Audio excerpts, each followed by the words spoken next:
We want to have, as part of the gun initiative, though, an informational campaign to really change the hearts and minds of people in Washington, D.C., and in particular our young people. They are saturated in the media and in entertainment, or by the entertainment industry, with violence. And I think too many of our young people, in particular our young men, are fascinated with violence, and in particular fascinated with guns. And what we need to do is change the way in which people think about guns, especially young people, and make it something that's not cool, that it's not acceptable, it's not hip to carry a gun anymore. In the way in which we've changed our attitudes about cigarettes. You know, when I was growing up, people smoked all the time. I mean, both my parents did.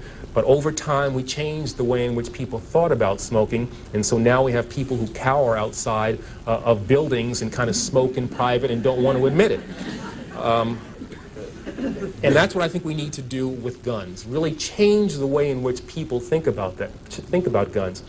Now, this is not going to be something that's very easy to do because we are, quite frankly, fighting something that appears, you know, every day on television, on the radio, in our popular music, in movies that these kids are exposed to.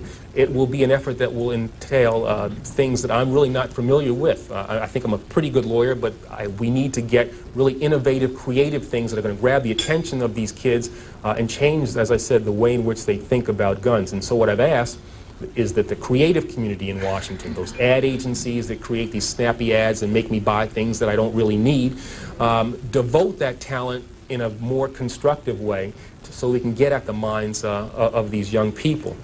This informational campaign, I've also called on the newspapers and the television stations to devote to us time and space so that we can get these ads, so we can use these spots, and not to give us 1, 2 o'clock in the morning ads when nobody's watching, but at the time when people, particularly young people, are watching television, so that when they're watching, you know, the Fresh Prince of Bel-Air or Martin or whatever else they watch, and yeah, I watch those things once in a while, so that they'll see these ads and they'll be grabbed by these ads. I've also asked people who have influence over youngsters, entertainers, athletes, to be involved in this program as well. But not only them, community leaders, Jesse Jackson, Mayor Barry, people who have credibility with young people should be on the television, on the radio, as much as we possibly can, and telling these youngsters that it's wrong to carry a gun, and that if you have information about people who are carrying guns, you've got to share that with Chief Thomas and with his people as well.